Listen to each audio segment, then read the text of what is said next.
الحمد لله الذي هدانا لهذا وما كنا لنهتدي لولا أن هدانا الله اللهم صل على محمد وعلى آل محمد وبارك وسلم أما بعد أعوذ بالله من الشيطان الرجيم بسم الله الرحمن الرحيم ألا بذكر الله تطمئن القلوب صدق الله العظيم وقال رسول الله صلى الله عليه وسلم الرجل على دين خليله فلينظر أحدكم من يخالل او کما قال رسول اللہ صلی اللہ علیہ وسلم۔ قابل احترام بزرگوں اور عزیز طلباء،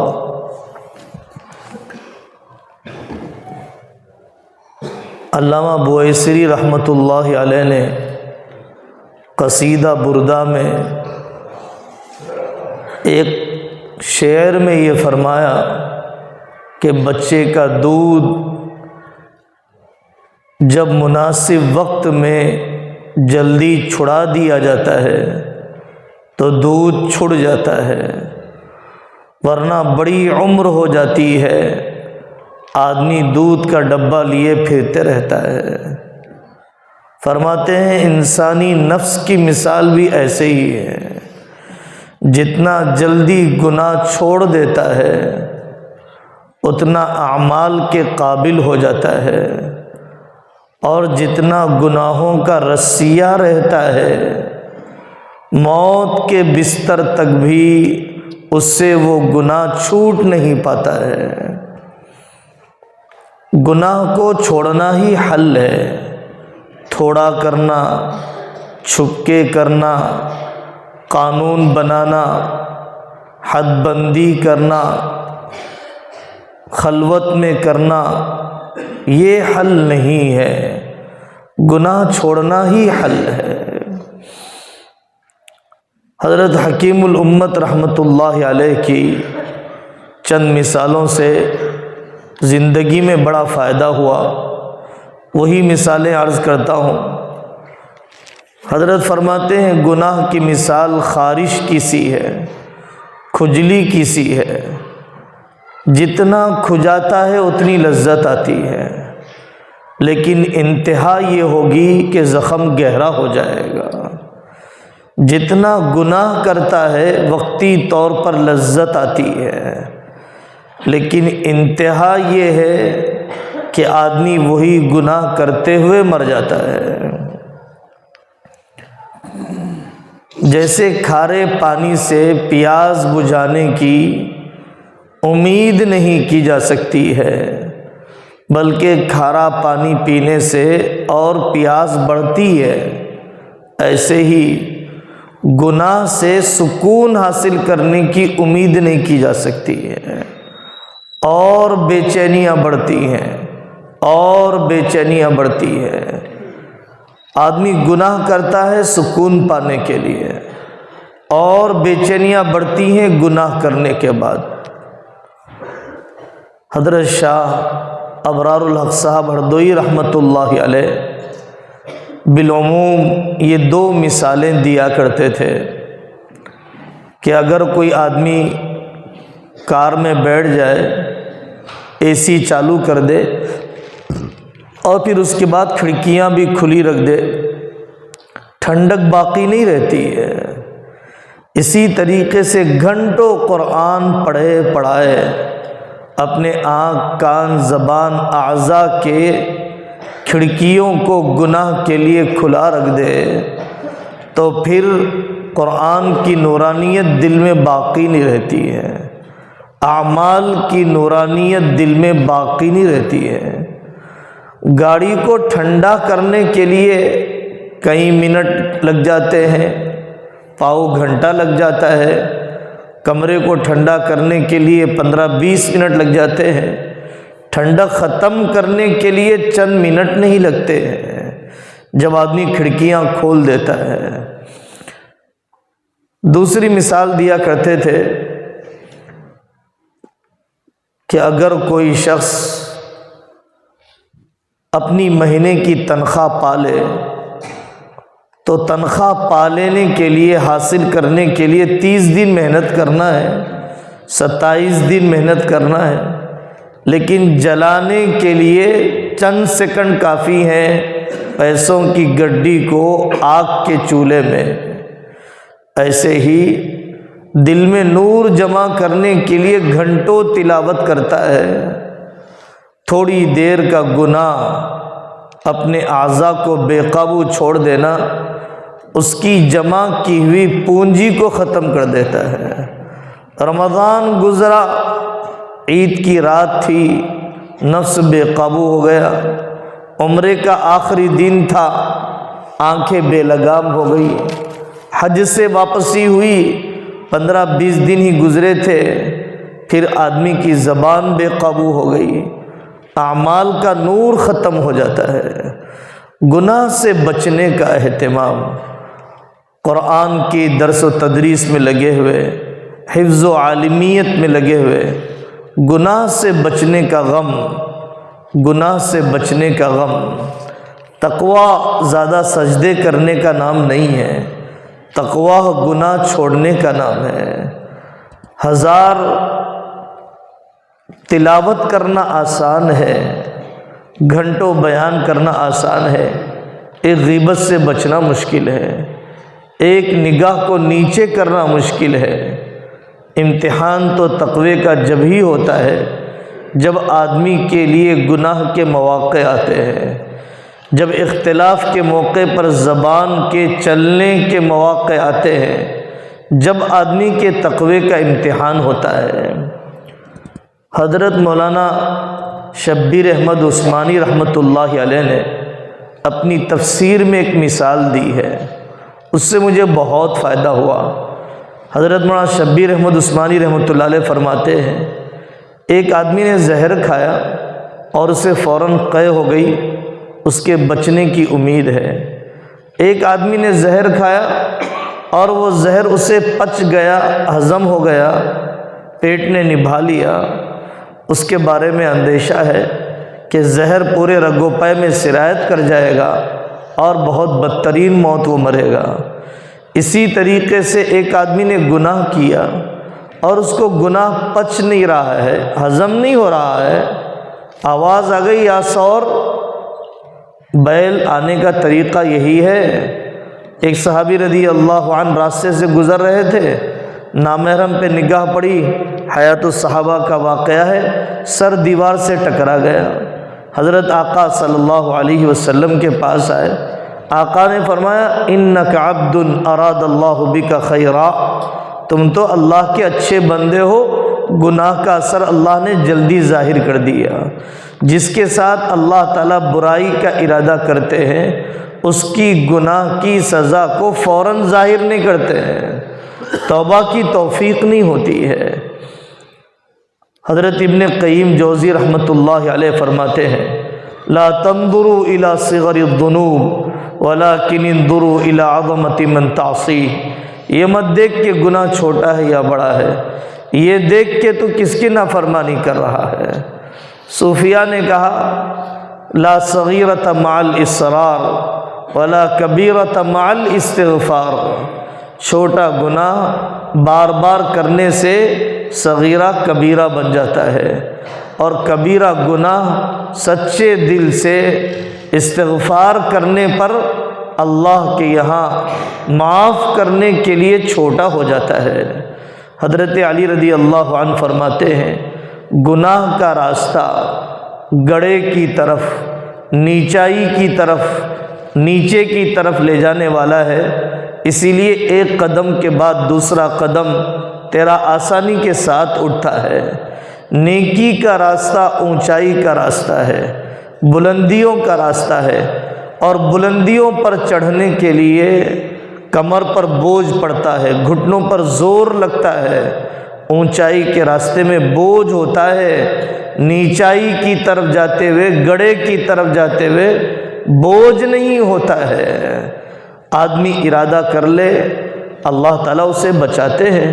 حضرت حکیم الامت رحمۃ اللہ علیہ نے یہی آخری درجے کی نصیحت لکھی ہے کہ آدمی اللہ کے سامنے گڑ گڑا ہے، اے اللہ آپ کے بچائے بغیر میں بچ نہیں سکتا ہوں، آپ بچا دیجئے مجھے۔ آدمی گناہ والی زندگی پر راضی نہ ہو جائے۔ اذا سرت کا حسنتک وساءت کا سیئتک فانت مؤمن، نیکی سے خوشی ہو، گناہ سے غم ہو تو ایمان زندہ ہے، ورنہ ایمانی حص مر چکی ہے۔ جب آدمی کو گناہ کرنے کے بعد چبھن نہ ہو، جب گناہ کرنے کے بعد آدمی کے اندر بوجھ محسوس نہ ہو۔ حضرت ابن عباس رضی اللہ عنہ فرماتے ہیں جب بندہ تنہائی میں گناہ کرتا ہے، غیبت کا، چوری کا، ڈکیٹی کا، بے حیائی کا، وہ اس گناہ کرنے سے بڑا گناہ یہ کر رہا ہے کہ اللہ کے غیر سے ڈر رہا ہے، کہیں پردہ نہ اڑ جائے، کسی کی نگاہ نہ پڑ جائے، تو فرماتے ہیں یہ اس تنہائی کے گناہ سے بڑا گناہ کر رہا ہے اللہ کے غیر سے ڈر کر، اللہ کے غیر سے ڈر کر۔ ہماری ترقیاں رک جاتی ہیں کسی بھی قسم کے گناہ کی وجہ سے۔ ایک کتاب کچھ دن پہلے نگاہوں سے گزری، خادمان قرآن، پڑوسی ملک کے ایک مصنف نے جمع کیا، نابیناؤں نے قرآن کی خدمت کیسے کی ہے، معذوروں نے قرآن کی خدمت کیسے کی ہے، مرتے مرتے قرآن کی خدمت کیسے کی ہے، مکثرین قرآن۔ امام قالون رحمۃ اللہ علیہ قرات کے امام ہیں، مجھے تعجب ہوا کہ وہ بہرے تھے اور صرف طالب علم کے ہونٹ کی حرکت کو دیکھ کر اندازہ کر لیتے تھے کہ اس نے یہ حرف غلط پڑھا ہے۔ کیسی فراست اللہ تعالیٰ دے دیتے ہیں۔ ائمہ قرات میں ایک امام کی منہ سے خوشبو آتی تھی، پوچھا گیا کہ آپ کے منہ سے خوشبو کیسے آتی ہے؟ میں مسجد نبوی میں پڑھ رہا تھا، آنکھ لگ گئی، حضرت آقا صلی اللہ علیہ وسلم کا دیدار ہوا، آقا نے میرے چہرے کو بوسہ دیا کہ تم قرآن اچھا پڑھتے ہو، وہ دن ہے، آج کا دن ہے، میرے منہ سے خوشبو پھوٹتی ہے۔ قرآن سے تعلق حضرت شاہ ولی اللہ محدث دہلوی رحمۃ اللہ علیہ کے دادا جان حضرت شاہ وجی الدین رحمۃ اللہ علیہ تلاوت کر رہے تھے، دشمنوں نے قتل کر دیا۔ حضرت عثمان بن عفان رضی اللہ عنہ مشہور واقعہ فسیکفیکہم اللہ پڑھ رہے تھے، بلوائیوں نے قتل کر دیا۔ شہادت کی موت، تلاوت کی موت، شہادت کی موت، تلاوت کی موت۔ آپ کے یہاں بھی ایسے اساتذہ ہیں، آپ کے یہاں بھی ایسے اکابر ہیں۔ ہمارے علاقے میں ایک بزرگ گزرے ہیں، میرا جی نہیں بھرتا ہے ان کا واقعہ سناتے ہوئے۔ مولانا عبدالقوی صاحب اور دیگر اکابر علماء کے استاد تھے وہ، ان کا نام تھا حضرت شاہ معظم شہید رحمۃ اللہ علیہ۔ بابری مسجد کے فسادات کے موقع پر فیض العلوم حضرت ہردوئی کے وابستگان میں سے تھے، تو فسادات ہوا، کرفیو لگ گیا، مدرسے کو تالا لگ گیا۔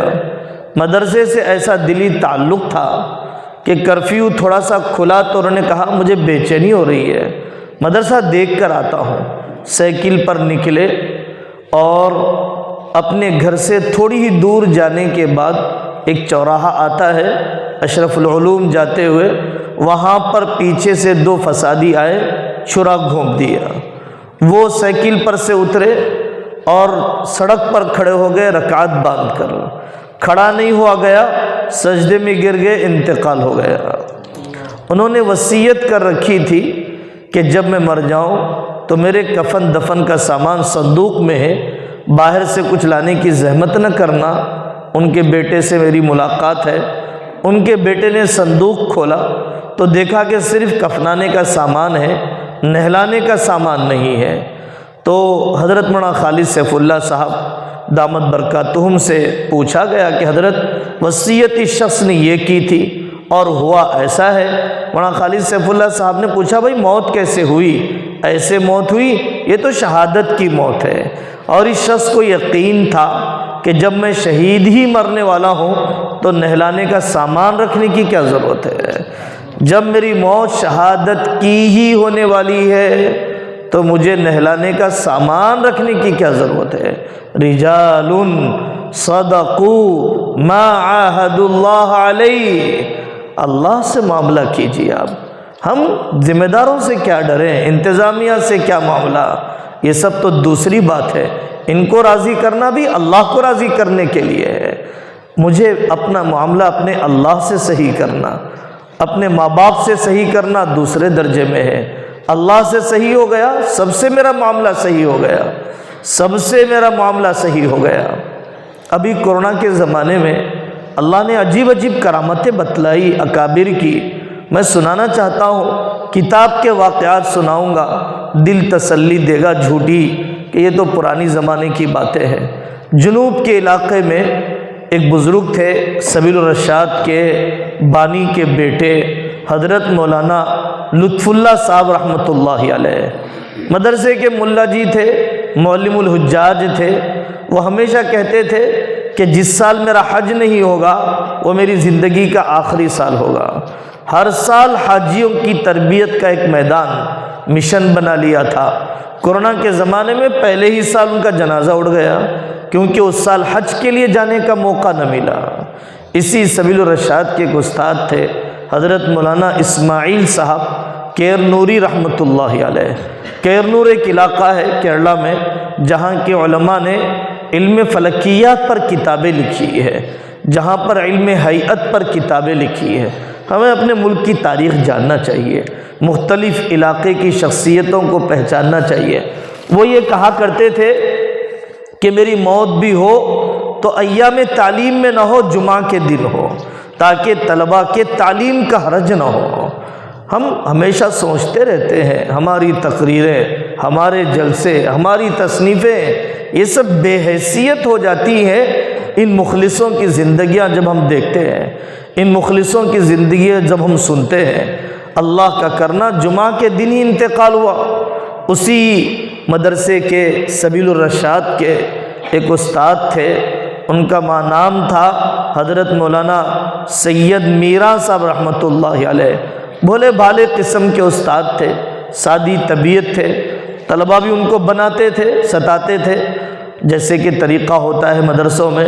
تو وہ باتوں باتوں میں کہتے کہ جی ہم ایسے ہی نہیں مریں گے، ہم ایسے ہی نہیں مریں گے جی، ہم تو روزے کی حالت میں مریں گے، کعبۃ اللہ کے سائے میں مریں گے، حالت عمرہ میں مریں گے، حجر اسود کے سامنے مریں گے، ہم ایسے ہی تھوڑی جانے والے ہیں جی۔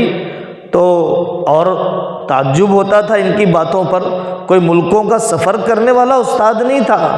لوگوں نے جب بھی ان کے کمرے کا دروازہ کھولا تو زبان ان کی تلاوت میں چل رہی تھی۔ لوگ موجود ہیں آج بھی ان کو دیکھنے والے۔ وہ مدرسے کے کام سے ویسٹ انڈیز جا رہے تھے، ویسٹ انڈیز جاتے ہوئے راستے میں ٹرانزٹ 72 گھنٹے کا ہو گیا، جدہ میں رک گیا ہوائی جہاز، تو اجازت دی گئی ٹھیک ہے عمرہ کر کے آ جائیے۔ جو کیفیت وہ کہا کرتے تھے اسی کیفیت میں انہیں اللہ نے موت عطا فرمائی۔ جو کیفیت وہ کہا کرتے تھے بعینہ، اسی کیفیت میں اللہ تعالیٰ نے ان العبرۃ بالخواتیم، اعتبار تو خاتمے کا ہے۔ انکم کما تحیون تموتون وکما تموتون تبعثون، آپ وہی بننے والے ہیں جو آپ تنہائیوں میں کر رہے ہیں۔ آپ کی اصل تصویر آپ کی چھٹیوں میں نظر آتی ہے، مدرسوں میں نظر نہیں آتی ہے۔ آپ کی زندگی، آپ کا مستقبل وہی ہے جو آپ کا حال ہے، جو آپ کا حال ہے وہی آپ کا مستقبل ہے۔ آپ کا حال اگر چبوترے ہیں، آپ کا حال اگر فونوں کی لت ہے، اگر آپ کا حال گندی دوستیاں ہیں، آپ کا مستقبل بھی وہی ہے۔ اگر آپ کا حل اکابر کی سوانح ہے، صحبت مشائخ ہے، محنت کی عادت ہے، تقریر و تحریر کا ذوق اور ذائقہ ہے، تو پھر آپ کا مستقبل بھی وہی ہے۔ اندازہ کیا جا سکتا ہے اپنے اس حال کے ذریعے سے اپنے مستقبل کا۔ اس لیے میرے عزیزو، میں بھی ان باتوں کا محتاج ہوں، آپ بھی ان باتوں کے محتاج ہیں کہ اپنے آپ کو اپنے مقصد کی طرف یکسو کریں۔ کافر کا واقعہ اللہ نے قرآن میں ذکر فرمایا، اسلام قبول کر لیا۔ عقبہ بن ابی معیط نے حضرت رسول اللہ صلی اللہ علیہ وسلم کو کھانے کی دعوت دی، آقا کو بھی بلایا۔ آقا نے کہا آپ میری دعوت قبول کر لیجئے اسلام کی، میں تمہارے کھانے کی دعوت قبول کرتا ہوں۔ وہ مسلمان ہو گیا، پرانے دوست کے پاس گیا، ابو جہل کے پاس۔ کہاں مسلمان ہو گئے ہو؟ میں نہیں آؤں گا تمہارے پاس جب تک کہ تم نعوذ باللہ اسلام چھوڑ دو اور آقا صلی اللہ علیہ وسلم پر تھوک آؤ۔ وہ عقبہ بن ابی معیط دوستی وہاں پرانی تھی، یہاں کی دوستی نہیں تھی، کفر پر مر گیا۔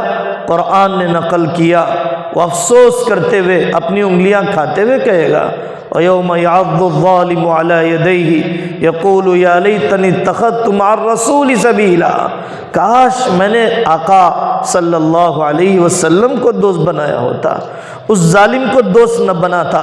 لَقَدْ أَضَلَّنِي عَنِ الذِّكْرِ بَعْدَ إِذْ جَاءَنِي، نصیحتیں ہوتی، دل نرم ہو جاتا، اکابر آتے، حوصلے بلند ہو جاتے، وہی گندی دوستیاں، وہی گھٹیا تعلقات پھر میرے ان تاثرات کو ختم کر دیتے، میرے ان جذبات کو دفن کر دیتے۔ ہم اپنے آپ کو نہیں بدل سکتے ہیں دوستیاں بدلے بغیر، ہم اپنے آپ کو نہیں بدل سکتے ہیں اپنے حلقہ احباب کو بدلے بغیر۔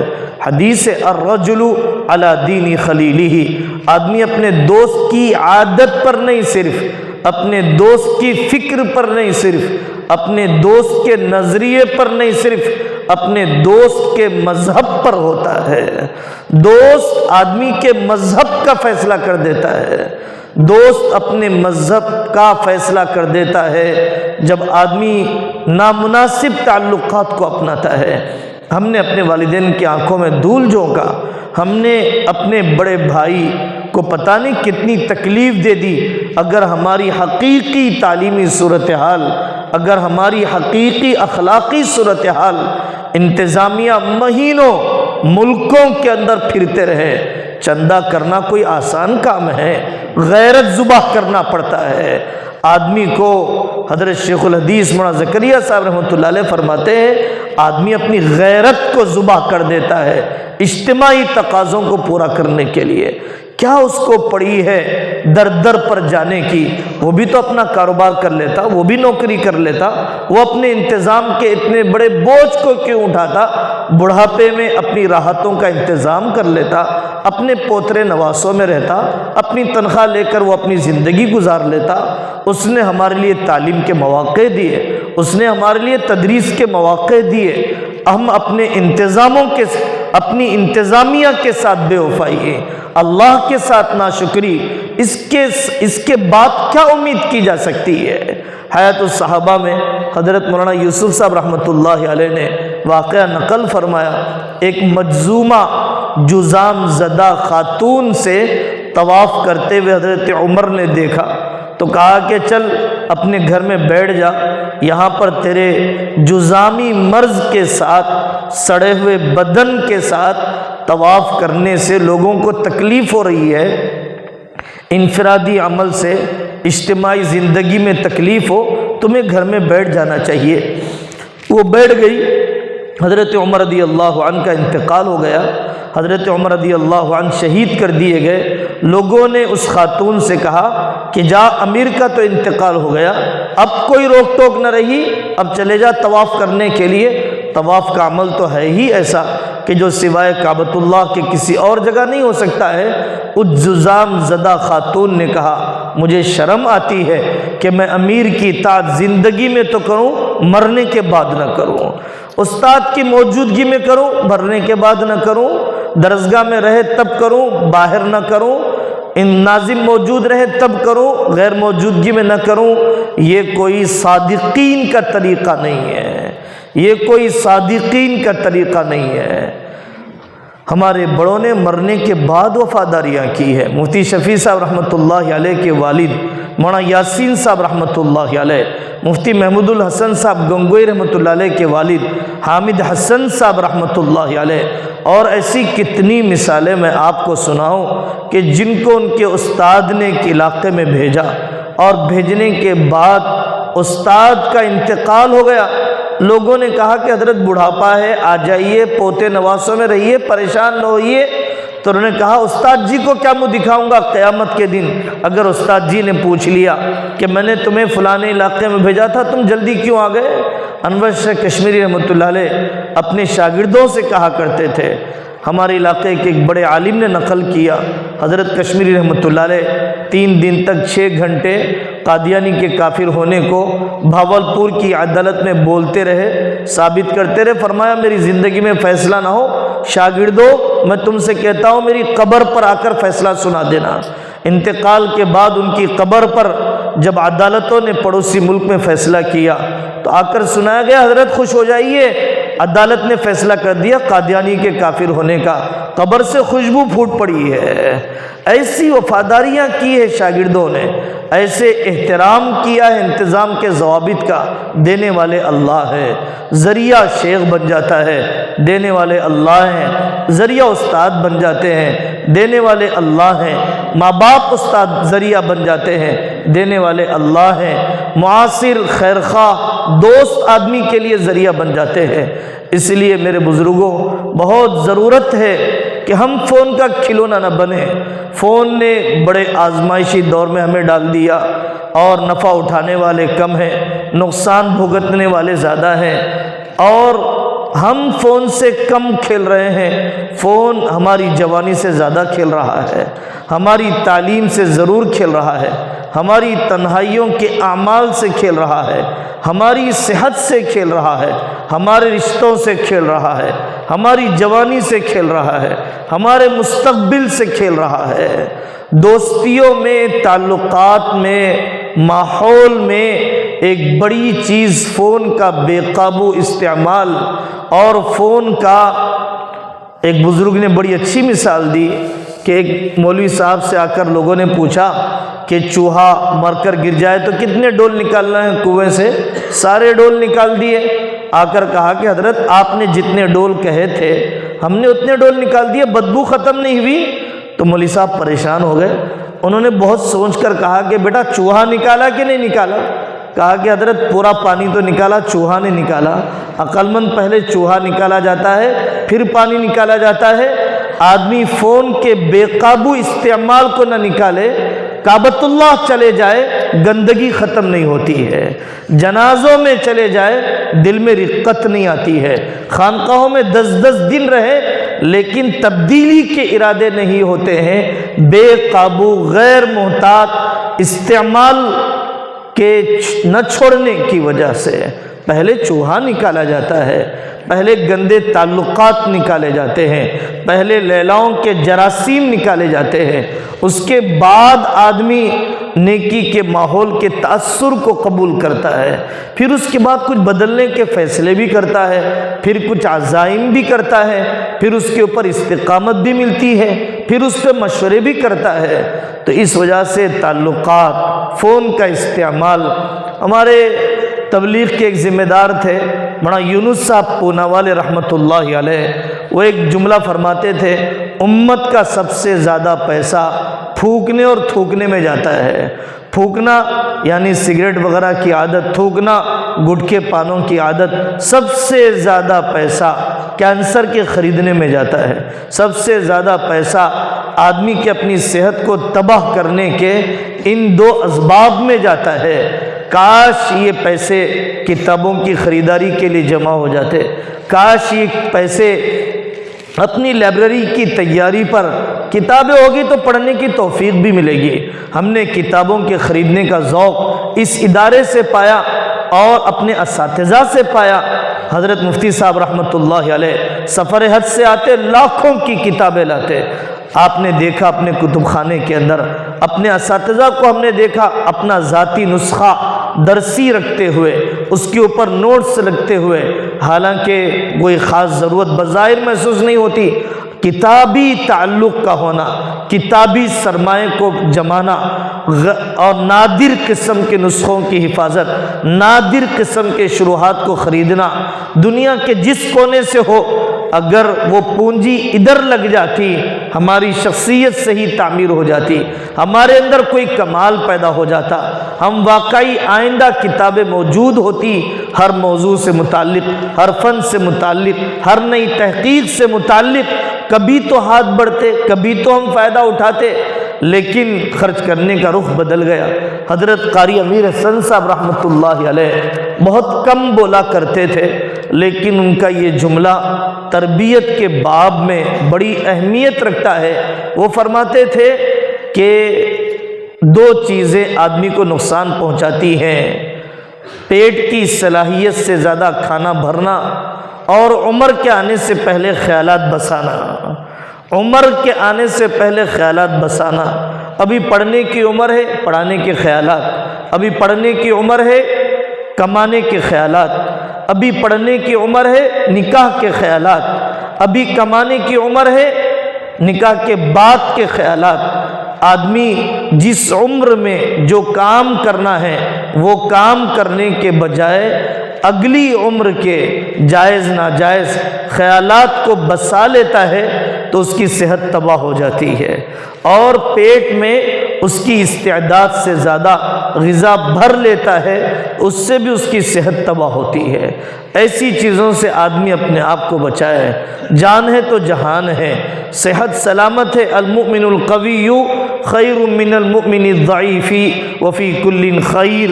خیر تو ہر ایک میں ہے اگر وہ ایمان والا ہے، لیکن طاقتور ایمان والا بہتر ہے۔ صحت مند ہوگا، نفسیاتی اعتبار سے بھی صحت مند ہوگا، جسمانی صحت، نفسیاتی صحت کے لیے لازم و ملزوم ہے۔ جسم صحت مند ہوگا، عبادت کر سکے گا، گھنٹوں بیٹھ سکے گا۔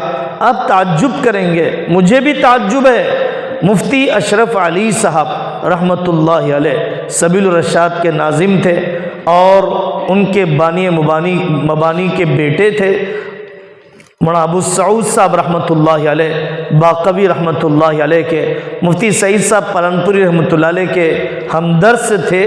50 سال انہوں نے بخاری پڑھائی۔ آپ کسی رشادی عالم سے پوچھ لیجئے کہ بخاری 3 گھنٹے پڑھاتے ہوئے اس شخص نے کھنکارا ہو، کبھی اس شخص نے اپنی انداز نشست کو کبھی بدلا ہو، اس نے 2 زانوں کے علاوہ کبھی بیٹھنے کو پسند کیا ہو۔ تعدب مع اللہ کی اعلیٰ مثال ہے۔ کیسے جسمانی قوات ہے ان کے، واقعی کیسے ادب تھا ان کا حضرت رسول اللہ صلی اللہ علیہ وسلم کے کلام کے ساتھ۔ حضرت مولانا حسین احمد مدنی رحمۃ اللہ علیہ سے لوگوں نے کہا کہ حضرت اب آپ دیوبند واپس نہ جائیے، مدینہ میں رہیے، یہ فائدہ ہوگا، یہ فائدہ ہوگا۔ اخیر میں دلیل پیش کر دی کہ آقا کے جوار میں رہنا نصیب ہوگا، مت جائیے آپ۔ حضرت شیخ الاسلام حسین احمد مدنی رحمۃ اللہ نے فرمایا، بھائی الحمدللہ ہم ہندوستان میں رہ کر بھی آقا کے ساتھی ہیں۔ ہم بخاری شریف کے اتنے گھنٹے پڑھاتا ہوں گویا میں حضرت رسول اللہ صلی اللہ علیہ وسلم کے دربار میں بیٹھا ہوں۔ کیا فرق ہے سوائے زمانے کے، کیا فرق ہے سوائے سند کے، ورنہ تو وہی کلام ہے جو بعینہ ہی حضرت رسول اللہ صلی اللہ علیہ وسلم کا حسی وجود کے بغیر میں الفاظ سن رہا ہوں، جسمانی وجود کے بغیر میں الفاظ سن رہا ہوں۔ کیسے ان کا استحضار، کیسے ان کے اونچے قسم کے عزائم ہوا کرتے تھے۔ ہمیں اس رخ پر آنے کی ضرورت ہے۔ تعدب مع اللہ، تعدب مع الرسول، ادب مع الکتاب، ادب مع الاستاد، ادب مع الفصل۔ اداکاری کا نام نہیں ہے، للہ تعظیم کا نام ہے، ایکٹنگ کا نام نہیں ہے، ظاہری رسومات کا نام نہیں ہے، دلی اطاعت کا نام ہے، ایصال راحت کا نام ہے ادب، ایصال راحت کا نام ہے ادب، راحت پہنچانے کا نام ہے، ظاہری رسوم کے سیدھا کرنے کا نام، ظاہری رسوم کے انجام دینے کا نہیں۔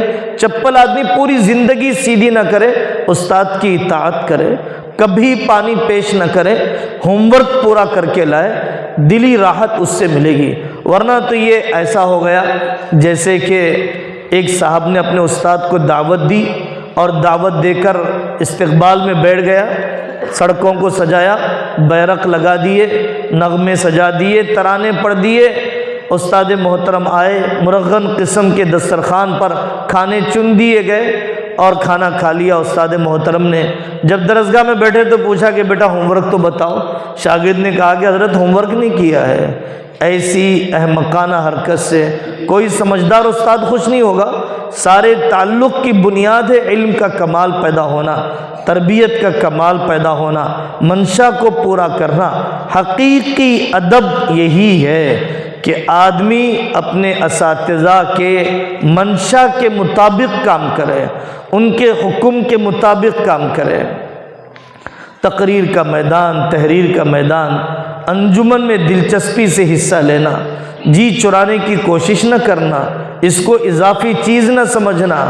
آدمی رٹنے سے زیادہ اپنی سمجھ اور معافی ضمیر کو سلیقے کے ساتھ، منتخب اشعار کے ساتھ، خود نوٹس تیار کر کے، پوائنٹس لکھ کر، کتابوں کا مطالعہ کر کے سنانے کی عادت ڈالنا چاہیے۔ آپ نے دیکھا پیر ذوالفقار صاحب دامت برکاتہم کو، آپ نے دیکھا حضرت مولانا سجاد صاحب دامت برکاتہم کو، پڑوسی ملک کا انداز ہمارے ملک کے مزاج اور حالات کے اعتبار سے ہرگز موافق نہیں ہے، ہرگز نقالی نہیں کرنا چاہیے۔ زبردست ہمیں نقصان اٹھانا پڑے گا پڑوسی ملک کے مقررین کی نقالی کرنے کی وجہ سے۔ وہاں کی نوعیت الگ ہے، یہاں کی نوعیت الگ ہے، وہاں کے مضامین الگ ہے، یہاں کے مضامین الگ ہے، یہاں کا انداز گفتگو الگ ہے، یہاں کا انداز گفتگو الگ ہے۔ لسان قوم کا فرق ہوتا ہے، لسان قوم میں بولا جاتا ہے۔ گجرات میں ہے لسان قوم میں بولیے، آپ جنوب ہند میں ہے، شمال میں ہے، لسان قوم میں بولیے، مقامی زبان میں بولیے۔ مقامی زبان میں تحریری کام بڑی سخت ضرورت ہے کہ گجراتی زبان میں آپ کنڑ میں کرناٹک کے علاقے کے ہیں، مراٹھی میں آپ مہاراشٹر کے علاقے کے ہیں، آپ اوپر کے علاقوں میں شمال ہند سے تعلق رکھتے ہیں، ہندی زبان میں کام کرنا، ہر زبان کے اندر دعوت دینے کا سلیقہ، اس زبان میں موٹی موٹی تحریریں لکھنے کا سلیقہ۔ حضرت علی میاں الدین رحمۃ اللہ علیہ بنگلہ دیش تشریف لے گئے، بنگلہ دیش کے علماء سے کہا آپ کی زبان بنگلہ، کیونکہ بنگلہ دیش تنہا وہ ملک ہے دنیا میں جو زبان کی بنیاد پر بنایا گیا۔ بنگلہ زبان کا ادب اور بنگلہ زبان کی لائبریری، اس کی وجہ سے حضرت نے فرمایا کہ تم اپنا لٹریچر تیار کرو اسلام کی نمائندگی والا، پہلے عربی زبان، دوسری اردو زبان، اس کے بعد مقامی زبان، اس کے بعد مقامی زبان۔ عربی زبان اسلامی لائبریری کی کنجی ہے، اردو زبان آخری دور کے اندر اسلامی معلومات کا بڑا ذخیرہ ہے جو ہمارے اکابر نے مرتب کیا۔ اسی لیے مفتی سعید صاحب پالن پوری رحمۃ اللہ علیہ بہت دو ٹوک انداز میں فرماتے تھے، میں پسند نہیں کرتا ہوں کہ ہمارے علاقے کے لوگ اور ہمارے ملکوں کے لوگ اردو زبان کو نظر انداز کریں، انگلش میں پڑھانے لگ جائیں، دوسری اپنی مقامی زبانوں میں پڑھانے لگ جائیں۔ اگر انہوں نے عربی تو پڑھا دیا، اردو نہیں پڑھایا، اور اگر انگریزی میں پڑھایا، اردو سے ان کو نہیں جوڑا، تو یہ مسلک دیوبند کو سمجھ نہیں پائیں گے۔ اپنے ماضی قریب کے اکابر کی تحریروں سے براہ راست استفادہ کرنے سے یہ معذور ہی رہ جائیں گے۔ قاری طیب صاحب رحمۃ اللہ علیہ کا رسالہ ہے عربی اردو زبان کی شرعی حیثیت، اردو زبان کی شرعی حیثیت۔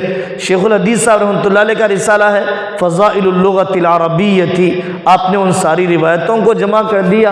قاری طیب صاحب رحمۃ اللہ علیہ واقعی حکیم الاسلام تھے، واقعی ان کی تحریریں الہامی ہوتی ہیں، واقعی پڑھنے کے بعد آدمی محسوس کرتا ہے آمد نہیں ہے آورد ہے، آورد نہیں ہے آمد ہے، محسوس کرتا ہے قاسمی نسبت کیسی کام کر رہی ہے۔ حضرت قاری صاحب رحمۃ اللہ علیہ فرماتے ہیں کہ زبان دعوت کے لیے، زبان ضرورت کے لیے سیکھی جائے، لیکن ہر زبان کے ساتھ اس کی تہذیب ہے، اس تہذیب کو نہ لیا جائے۔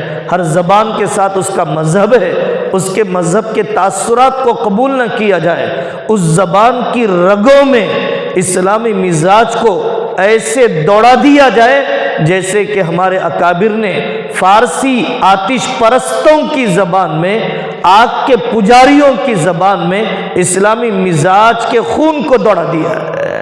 زبان کو بدلا جاتا ہے، زبان کی جوہری حقیقت کو بدلا جاتا ہے، نہ کہ زبان کے ساتھ آنے والے تہذیبی اثرات کو قبول کیا جاتا ہے۔ زبانوں کے لیے جنگیں کیوں ہوتی ہیں؟ زبانوں کے لیے اکیڈمیاں کیوں بنتی ہیں؟ اگر زبان صرف زبان ہوتی، اس کے ساتھ تہذیب نہ ہوتی، زبان اگر صرف زبان ہوتی، اس کے ساتھ مذہب نہ ہوتا، تو کیوں جنگیں کی جاتی؟ فرانس کیوں چاہتا ہے کہ اس کے ملک میں انگریزی نہ آئے؟ آپ جائیے رشیا میں، انگریزی کا ترجمان نہیں ملے گا۔ وہ لوگ جھوٹ بولتے ہیں جو انگریزی کو عالمی زبان سمجھتے ہیں، اکثر حصے میں بولی جاتی ہے۔ اگر زیادہ مبالغہ کیا جائے اور دنیا میں جس کو سیاسی اور عسکری بالادستی حاصل ہے اور جو گلوبلائزیشن اور لسانی عالمگیریت چاہتا ہے امریکہ، اس کا تسلط ہے، لیکن ایسا نہیں ہے، ایسا نہیں ہے، ایسا نہیں ہے کہ پورے عالم میں انگریزی بولی جاتی ہو۔ رشیا میں ترجمان تلاش کرنا پڑے گا، چائنا میں ترجمان تلاش کرنا پڑے گا، ترکی میں ہم 110 دن رہے، ترجمان انگلش کے بھی نہیں ملتے تھے، عربی کے مل جاتے تھے۔ ابدی زبان عربی ہے، عالمی زبان عربی ہے، جنتی زبان عربی ہے، خوددار زبان عربی ہے۔ تو اس لیے زبان دوسری سیکھیے، مرعوب نہ ہوئیے۔ اور اسی طریقے سے بعض مرتبہ بغیر مشورے کے یہ بھی سوار ہو جاتا ہے ذہن میں، مجھے انگریزی کے لیے 1 سال لگانا ہے، 2 سال لگانا ہے، تخصص فی اللغت الانجلیزیہ کرنا ہے۔ ضرور کیجئے، فکر اسلامی کی تشکیل کے ساتھ، اپنے اکابر سے وابستگی کے ساتھ، لیکن ایسا نہ ہو کہ انگریزی زبان کو سیکھا اور جیسا کہنے والے کہتے ہیں کہ انگریزی تو کم آئی، پہلے انگریز بن گئے۔ انگریزی تو کم آئی، مقصد زندگی سے ہٹ گئے، خدمت دین سے ہٹ گئے۔ ایک حضرت تھانوی کے صفحے کا ترجمہ نہیں کر سکا، ایک مدرسے میں جا کر خدمت نہیں کر سکا۔ اتنی بڑی تعداد ملک کی کہاں جاتی ہے جنہوں نے مرکز المعارف میں مولانا برہان الدین صاحب قاسمی، جن سے انگریز آ کر انگلش سیکھتے ہیں، جو انگریزی میں نظمیں لکھتا ہے، یہ پڑھنے والی بڑی تعداد کہاں چلی گئی؟ مرکز المعارف جو آسام میں ہے، انکلیشور میں ہے، دوسرے علاقوں میں ہے، ان کے ذمہ داران میرے ایک دوست بھی ہیں، وہ کہتے ہیں بچے زبان سیکھ جاتے ہیں، فکر نہیں سیکھتے ہیں، زبان سیکھ جاتے ہیں، مشن طے نہیں کرتے ہیں، زبان سیکھ جاتے ہیں لیکن اپنی محنت کے سمت کو طے نہیں کرتے ہیں۔ تو محض زبان کے آ جانے کی وجہ سے کچھ غرور آ گیا، کچھ تکبر آ گیا، کچھ اعجاب آ گیا، مدرسے کی خدمات کی حقارت آ گئی، مکاتب کی خدمات کی توہین آ گئی، خطابت کرتے ہوئے کمزوری محسوس ہونے لگی، یونیورسٹیوں کی در در کی خاک چھاننے لگا، خود کا دین بھی محفوظ نہ رہا اور دوسروں کے دین کو بھی محفوظ نہ رکھ سکا۔ آپ سیکھیے، اپنی حفاظت کے ساتھ سیکھیے، اپنے تشخص کے حفاظت کے ساتھ سیکھیے۔ میں آپ کو وہ بات یاد دلانا چاہتا ہوں جو ہماری ہمت بلند کرنے والی ہے۔ حضرت مولانا سجاد صاحب نے فرمایا کہ فیفا ورلڈ کپ میں جو قطر نے رویہ اپنایا کہ ہم 28 دن کے لیے اپنا مذہب نہیں بدل سکتے، 28 دن کے لیے ہم شراب کو یہاں پر گوارا نہیں کر سکتے، ہم جنس پرستوں کا وجود، ان کے جھنڈے اور ان کے رنگ کو تک ہم یہاں پر برداشت نہیں کریں گے کہ ہم جنس پرست یہاں پر ہم جنس پرستی کی دعوت دینے لگ جائیں۔ گزشتہ کے ورلڈ کپ کے مقابلے میں اس ورلڈ کپ کے اندر اس خوددار، جرأت مند، حکمت کے ساتھ اس قوم نے یوسف قرضاوی صاحب، دیگر اخوانی علماء اور دیگر مصلحین کی محنتوں کے نتیجے میں انہوں نے یہ فیصلہ کیا کہ کسی بیٹی کی طرف میلی نگاہ نہیں اٹھے گی، یہاں پر فاحشہ عورتوں کی اسمگلنگ نہیں ہوگی، قرآن کے ذریعے سے شروع ہوگا، مکتب کی ثقافت بتائی جائے گی۔ کھانے کے لیے بند کیا جاتا ہے، نماز کے لیے میدان کو بند کیوں نہیں کیا جائے گا؟ ہم دوسری قوموں کی تہذیب کا احترام کرتے ہیں، دوسری قومیں بھی ہماری تہذیب کا احترام کریں۔ حضرت فرماتے ہیں کہ جو قوم اپنے اقدار اور روایات پر جمتی ہے وہی اپنا دبدبہ منواتی ہے۔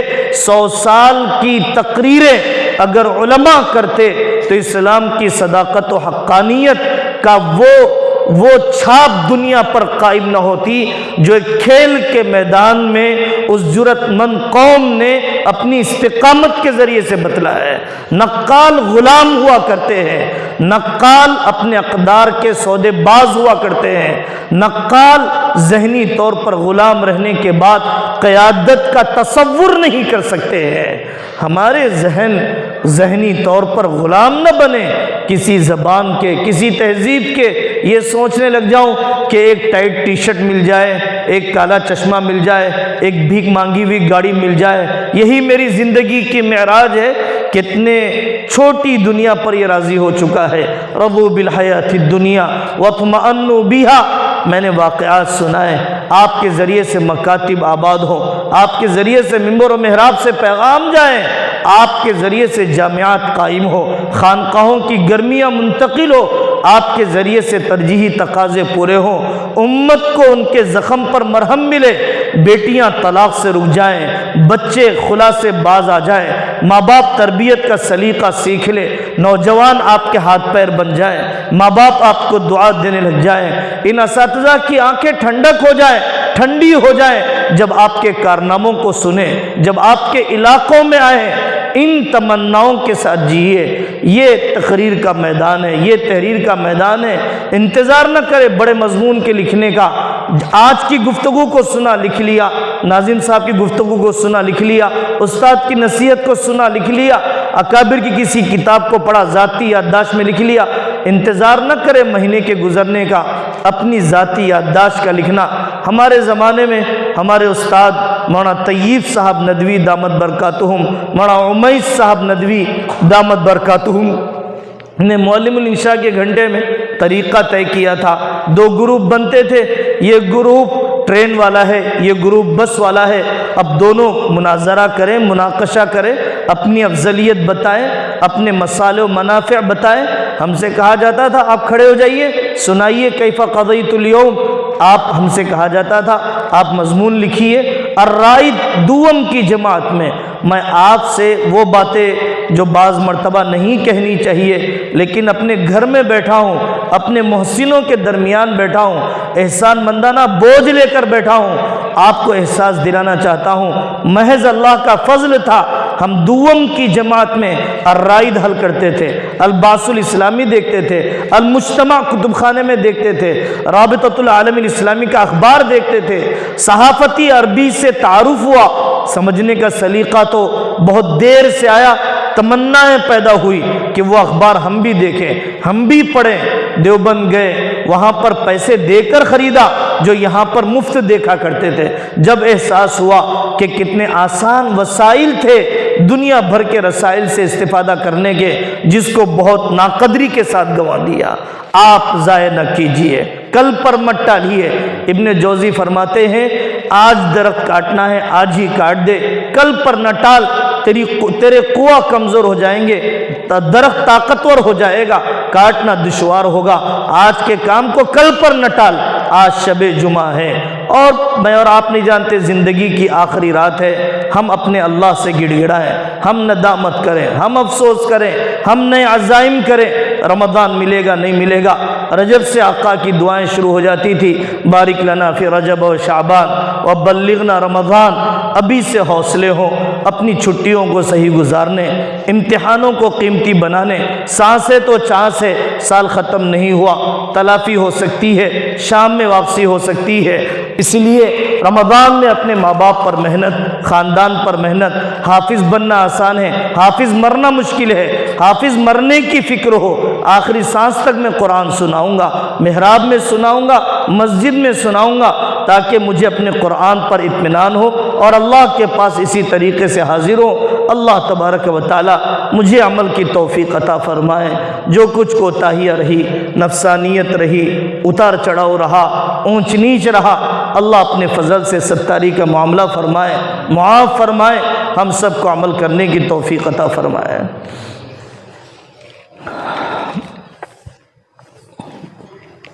دعا کرنے کے لیے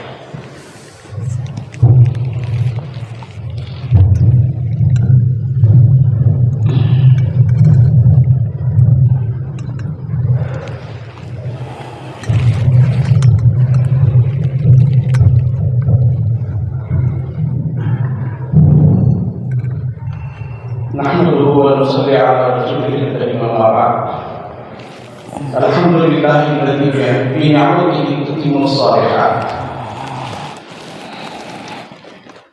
اللہ کا شکر احسان ہے کہ حضرت مولانا ابو بکر جابر عباس نے دامت برکاتہ العالیہ تشریف لائے اور اپنی 5 مجالس سے، اپنی 5 بہار مجالس سے طلبہ اساتذہ کو مستفید فرماتے رہے۔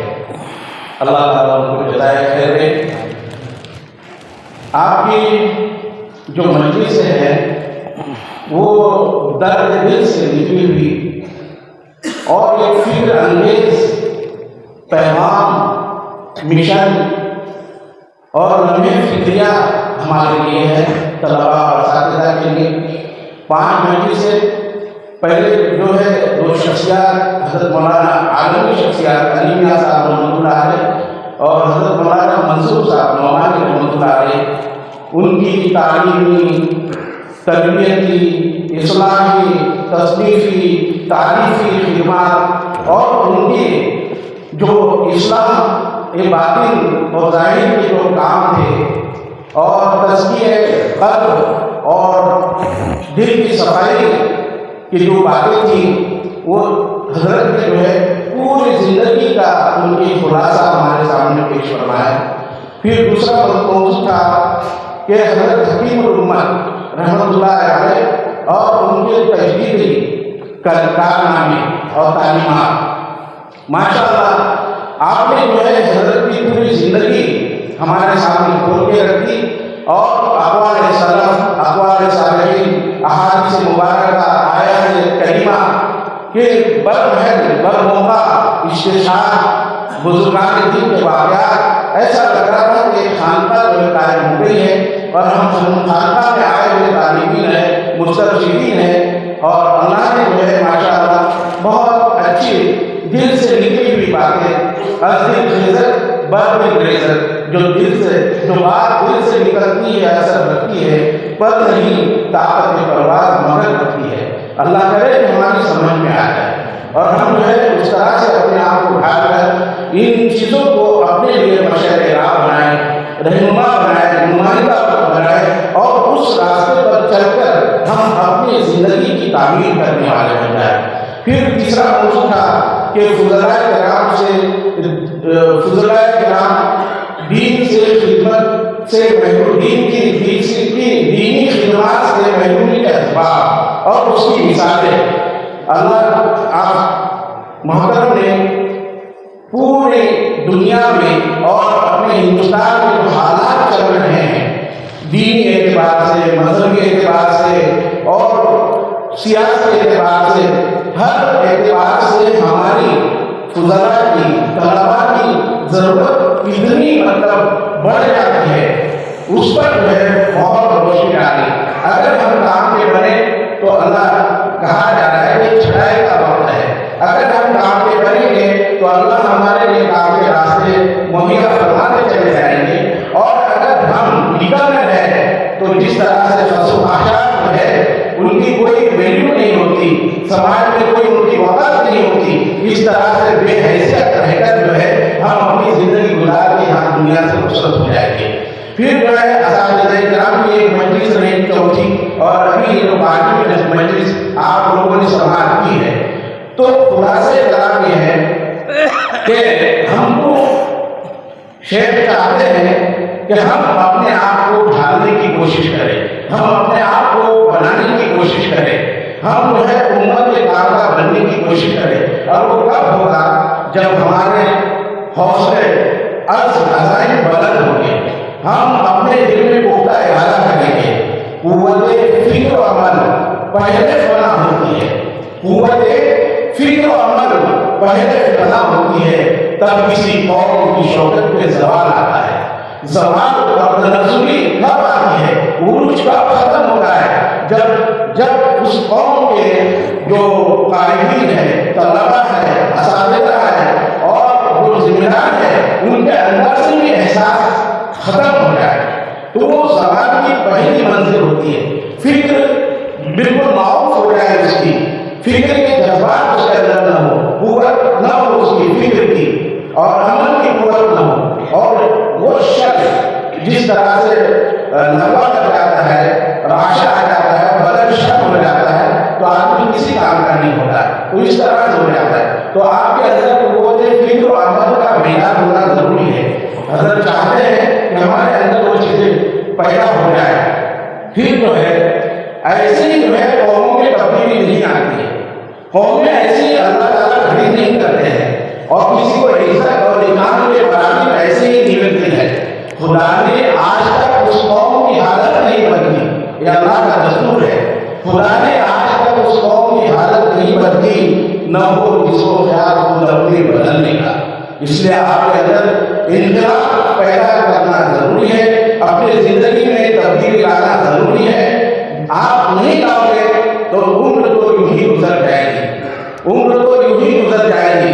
صبح ہوتی ہے، شام ہوتی ہے، عمر یوں ہی تمام ہوتی ہے۔ صبح کھا گیا، شام کو کھا گیا، عمر ہو گئی، مر کے قبر میں چلے گئے، کچھ کیا نہیں، تو کچھ کام کے بن جائے۔ حضرت یہی درد دل کے ساتھ جو باتیں ہمارے سامنے پیش کی ہے، اس کا منشا یہی ہے، اس کا مقصد یہی ہے۔ اور حضرت ناظم جامعہ نے حضرت کو جو بلایا ہے، اور جن حضرات کو بلایا جاتا ہے، وہ مقصد اور منشا یہی ہے کہ ہم کام کے آدمی بنیں۔ میں حضرت ناظم جامعہ کی جانب سے، حضرات اساتذہ کرام کی جانب سے، اور طلبہ حدیث کی جانب سے حضرت کی خدمت میں کلمات تشکر پیش کرتا ہوں، اور دعا کرتا ہوں کہ اللہ تعالیٰ حضرت کی علم میں، عمر میں برکت عطا فرمائے، اور حضرت کے فیض کو عام اور عام فرمائے۔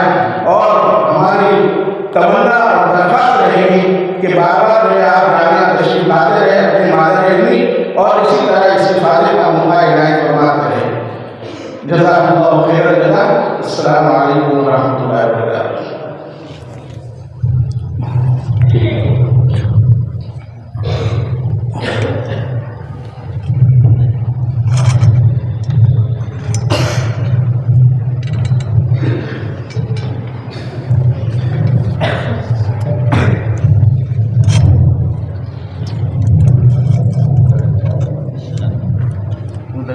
سوال جی،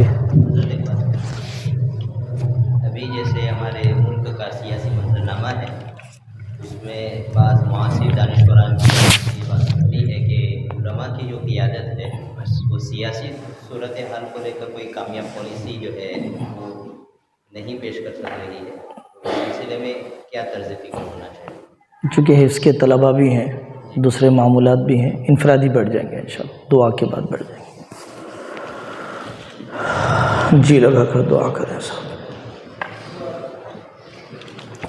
یا من لا تراہ العیون ولا یصفہ الواصفون ولا تخالطہ الظنون ولا تغیرہ الحوادث ولا یخشى الدوائر، سند من لا سند له، عماد من لا عماد له، کنز الفقراء، حرز الضعفاء، رحیم المساکین، جبار القلوب على فطرتها، یا من لا تواری منہ سماء سماء ولا ارض ارضا ولا بحر ما فی قعرہ ولا جبل ما فی وعرہ، یعلم مکایل البحار ومثاقیل الجبال وعدد قطر الامطار وعدد ورق الاشجار وعدد ما اظلم علیہ اللیل واشرق علیہ النہار۔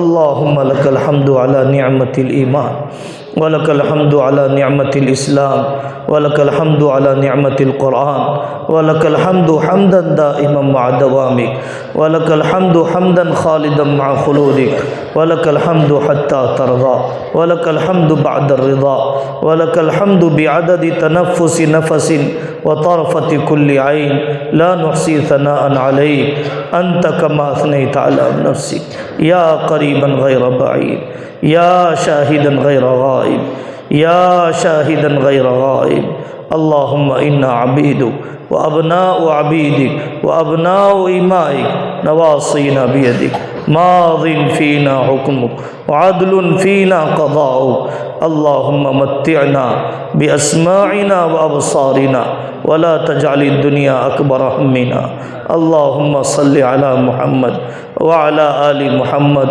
صلاة تنجينا بها من جميع الأهوال والآفات وتطهرنا بها من جميع السيئات وتقضي لنا بها جميع الحاجات وتبلغنا بها إلى أقصى الغايات من جميع الخيرات في الحياة بعد الممات إنك على كل شيء قدير اللهم صل على محمد عدد من صلى عليه المصلون وعدد من لم يصل عليه المصلون وصل على محمد كلما ذكره الذاكرون وكلما غفل عن ذكره الغافلون كما تحب أن تصلى عليه عدد ما تحب أن تصلى عليه جزا الله عنا محمدا ما هو أهله صلی اللہ علیہ وسلم۔ اے اللہ معاف فرما دیجئے، اے اللہ ہمارے پاس کسی گناہ پر کوئی عذر نہیں ہے، اے اللہ ہمارے پاس کوئی عذر نہیں ہے، ہمارے پاس کوئی عذر نہیں ہے، جان کر بھی گمراہی اپنائی، پہچان کر بھی گڑھے میں گرتے رہے، بڑوں کے سمجھانے کے باوجود بھی قدم پھسلتے رہے۔ اے اللہ بچا لیجئے، معاف فرما دیجئے، سمجھا دیجئے، جما دیجئے۔ اے اللہ عمر کے ضائع کرنے، جوانی کے تباہ کرنے سے پناہ عطا فرما دیجئے۔ اے اللہ ہمارے اساتذہ نے عمریں کھپا دی ہے، تمناؤں کا خون کر دیا، خواہشات کو ذبح کر دیا، اپنے گھریلو ضروریات کو ذبح کر دیا، محض آپ کو راضی کرنے کے لیے۔ آخرت کا جذبہ نہ ہوتا 40 سال تک کون کس دروازے پر رہتا ہے؟ 25 سال تک کون ملازم ہے جو وفاداریاں کرتے ہیں بڑی تنخواہوں کے باوجود؟ میرے رب ان کی محبت کی قسم، ان کے فکر آخرت کی قسم، ان کے درد دل کا تجھے واسطہ، ہمیں خدمت دین کے لیے قبول فرما۔ اے اللہ زمانے کے حوالے ہونے سے پناہ عطا فرما، فتنوں کے حوالے ہونے سے پناہ عطا فرما، دولت کے فتنے سے بچا لیجئے، عورت کے فتنے سے بچا لیجئے، کسی قوم کو فتنے میں ڈالیں، اے اللہ ہمیں بچا لیجئے، اے اللہ ہمیں بچا لیجئے، ہمیں بچا لیجئے۔ ہمارے گناہ تھے کبھی کہ ہمیں علم دین سے محروم کر دیتے، ہماری چھٹیاں کیا گزرتی ہیں، یہ آنکھ قرآن دیکھنے کے قابل نہیں رہتا، یہ منہ قرآن پڑھنے کے قابل نہیں رہتا۔ اے اللہ آپ کی ستاری نے یہاں تک چلایا، یہاں تک نبھایا، جنت میں داخلے تک نبھا لیجئے، ایمان پر خاتمے تک سنبھال لیجئے۔ اے اللہ آپ ہمارے لیے کافی ہے، اے اللہ آپ ہمارے لیے کافی ہے، آپ ہمارے لیے کافی ہے، آپ ہمارے لیے کافی ہے، آپ ہمارے لیے کافی ہے۔ لیس لنا رب سواک، لیس لنا رب سواک ولک عباد سوانا، لست بإلہ استحدثنا، لست بإلہ استحدثنا ولست بإلہ یبید ذکرہ۔ اے اللہ غیر اللہ کی طرف دل کو مائل ہونے نہ دیجیے، غیر اللہ سے مانگنے کی لہروں کو ختم کر دیجیے۔ اے اللہ آپ سے امیدوں کو جوڑ دیجیے، آپ سے امیدوں کو جوڑ دیجیے۔ یا عظیم الرجاء، یا عظیم الرجاء، یا عظیم الرجاء، یا حی یا قیوم، یا حی یا قیوم، یا ذا الجلال والاکرام۔ اے اللہ آپ خیر ہی کا فیصلہ کرنے والے ہیں، آپ ہمارے بچیوں کے لیے مناسب جوڑے مقدر کر دیجئے، ہمارے بچوں کے لیے مناسب جوڑے مقدر کر دیجئے۔ ہم سے ان کی راتیں دیکھی نہیں جاتی، ہم سے ان کی عمر کا ڈھلنا اے اللہ دیکھا نہیں جاتا، آپ آپ موسم کو بدل دیتے ہیں، دلوں کو بدل دیجئے، آپ حکومتوں کو بدل دیتے ہیں، آپ کس کس کو جوڑ دیتے ہیں، اے اللہ ان کے رشتوں کو جوڑ دیجئے، رسومات کا خاتمہ فرما دیجئے، ذاتی مکان دے دیجئے، باپردہ آسرے دے دیجئے، اے اللہ نفسانی موانع کا خاتمہ فرمائیے۔ ہمارے بچوں کے ذہن کمزور ہیں، چاہنے کے باوجود بھی طبیعتیں چلتی نہیں ہیں، بار بار دعا کی درخواست کرتے ہیں، اے اللہ آپ کے اسماء حسنہ کا واسطہ، آپ کے اسم اعظم کا وسیلہ، اے اللہ ہمارے بچوں کو ذہانت عطا فرما، قوت حافظہ عطا فرما، تقوی عطا فرما، مطالعے کی استعداد عطا فرما، صالحین کی محبت عطا فرما۔ اے اللہ زندگی کی کیا تمنا ہے جو دل میں باقی ہے، سوا اس کے کہ ہماری اولاد دین کی خادم بن جائے، آپ کی عاشق بن جائے، آپ کی عارف بن جائے، آپ کے دین کی مجدد بن جائے، ہمارے آخرت کا ذخیرہ ہو جائے۔ اے اللہ ہمیں اپنی اولاد کے بارے میں رسوا نہ فرمائیے، ہمیں اپنی اولاد کے بارے میں ناکام نہ کیجیے، ہمارے گناہوں کی نحوست نسلوں میں منتقل نہ فرمائیے، ہمارے گناہوں کی نحوست نسلوں میں منتقل نہ فرمائیے۔ اے اللہ ہمارے مرحومین کی مغفرت فرما، ہمارے بڑوں کے خاندانوں کی حفاظت فرما، دائیں سے حفاظت فرما، بائیں سے حفاظت فرما۔ اے اللہ ان خاندانوں کی حفاظت میں پوری ملت کی حفاظت ہے، الیاسی خاندان، حسنی خاندان، اے اللہ مدنی خاندان، ہمارے اس جامعہ کا خاندان، اے اللہ حفاظت فرمائیے، حفاظت فرمائیے، دائیں بائیں سے حفاظت فرمائیے، آسمانی زمینی فتنوں سے حفاظت فرمائیے۔ اللہم انا نعوذ بک من رفیق سوء عیناہ تریان وقلبہ یرعان ان رأى حسنۃ دفنها وان رأى سیئۃ ادعاها۔ اے اللہ مخلصین فراہم کیجئے، مخلصین کے دلوں کو متوجہ کر دیجئے، اے اللہ معاونین کو متوجہ فرمائیے، غیب سے حاجات کا تکفل فرمائیے، شفا عطا فرما دیجئے جسمانی بیماریوں سے، شفا عطا فرما دیجئے روحانی بیماریوں سے، ہر سانس کو اپنی محبت سے آباد فرما، ہر فکر کی لہر کو درد مندی سے آباد فرما۔ اے اللہ حکیمانہ اسالیب تربیت الہام فرما، اے اللہ سوچے گئے منصوبوں کی تکمیل فرما، جامعہ کے ایک ایک خادم کی حفاظت فرما، اے اللہ ایک ایک ملازم کی حاجتوں کا تکفل فرما، اے اللہ ہر خیر سے مالا مال فرمائیے، ہر شر سے پناہ عطا فرمائیے، پوری دنیا میں ایمان و امن قائم فرمائیے، ہر قسم کی بد امنی سے پناہ عطا فرمائیے، مقدمات سے رہائی دے دیجئے، محروسین کے خلاصی کا انتظام فرمائیے، جو مقدمات میں پھنسے ہیں حل فرما دیجئے، بیویاں نافرمان ہیں، شوہر ظالم ہیں، اطاعت دے دیجئے، تقوی دے دیجئے، جوڑ دیجئے، محبتیں دے دیجئے، اے اوس و خزرج کے جوڑنے والے، اے وحشی اور ہندہ کو جوڑنے والے، ان کے دلوں کو جوڑ دیجئے، اے ابراہیم کے رب، اے اسماعیل کے رب، اے محمد صلی اللہ علیہ وسلم کے رب، ہمارا اسلام پر جینا، پورے ملک کا اسلام پر جینا، ہماری نسلوں کا اسلام پر جینا اور ایمان پر مرنا آسان فرما دیجئے۔